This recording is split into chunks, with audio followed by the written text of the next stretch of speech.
On the state of the global economy and the G20 agenda, we're joined by Fariborz Moshirian. He's the director of the Institute of Global Finance at the Australian School of Business at the University of New South Wales. Professor Moshirian, thanks for joining us tonight.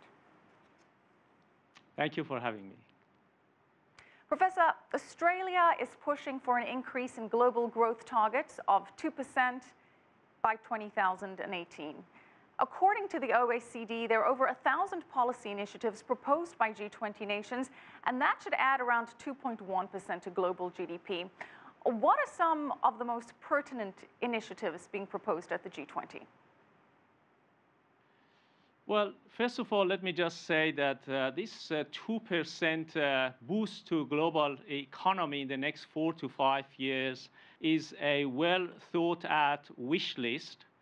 The reality is that the G20 is not a world government, doesn't have an executive power, cannot coordinate amongst its members after tomorrow's summit's conclusion. And so we need really to wait and see what are those specific policies, as you said, which are going to generate, if you like, significant economic growth in the next 4 to 5 years. One of them, obviously, is more coordinations amongst public and private for infrastructure investment.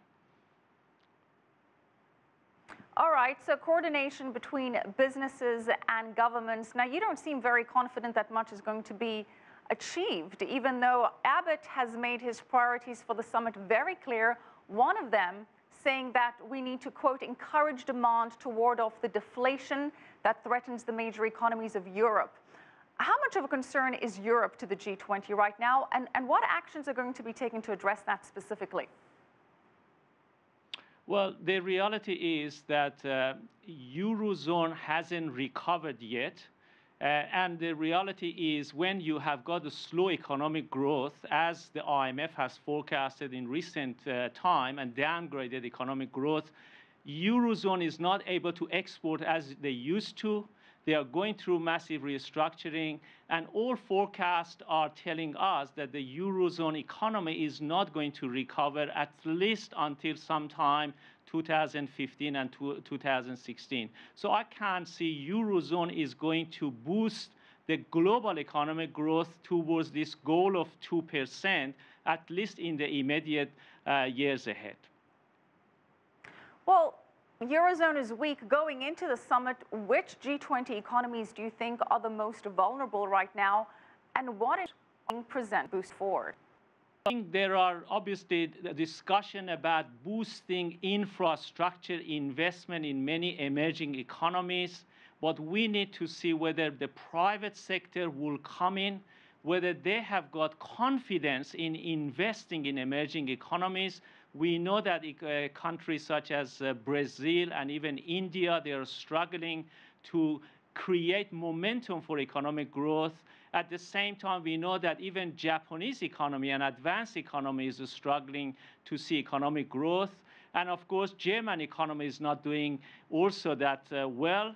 And so the reality is, as I said, the G20 doesn't have capacity by its nature to coordinate and stimulate economy. And the best way to judge the operation is to come back next year and see whether they have achieved some of the key objectives that they're talking about now. Closing giant multinationals is on the agenda. The tax arrangements of companies like Amazon, Apple, and Google have been in the spotlight recently. What can we expect from the G20 on that front? You don't seem very confident that they can coordinate efforts, but on the tax front, what kind of initiatives are in place? I think, sure. The reality is the fact that we are not talking about tax evasion, we talk about some of these tax haven places.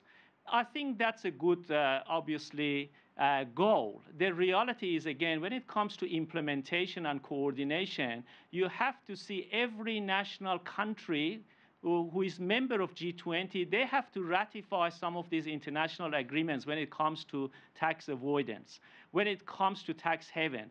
And I'm not confident that the members of parliament of these countries have capacity when it comes to dealing with the private sector in their own countries to be able to assist OECD in achieving its objective beyond 2017. So again, it comes back to the capacity of G20 as a forum, if you like, which could maybe have some key and good objectives, but the reality is when it comes to delivery, we are not confident yet. Professor, you're not confident about the ability of the G20 to actually lead to any concrete results. So at the conclusion of the summit, what is a realistic expectation of some tangible takeaway? What do you think is realistic for us to expect? I think the fact that we moved out of G7 and G8 to G20 is a positive step. The fact that the leaders get together and they discuss some of the issues facing global economy, I think is a positive step. But the reality is when it comes to delivery of some of the key economic objectives, I'm not confident that we have capacity, for instance, private sector into coordinate its operation and embody it. I'm not confident to labor market reform. We are going to see substantial labor reform around the world. And I'm not sure about multilateral free trade, whether G20 is going to push harder the successful conclusion of Doha round. All right. Well, despite your lack of confidence, hopefully we will have some positive results from this year's G20 in Brisbane. Thank you so much.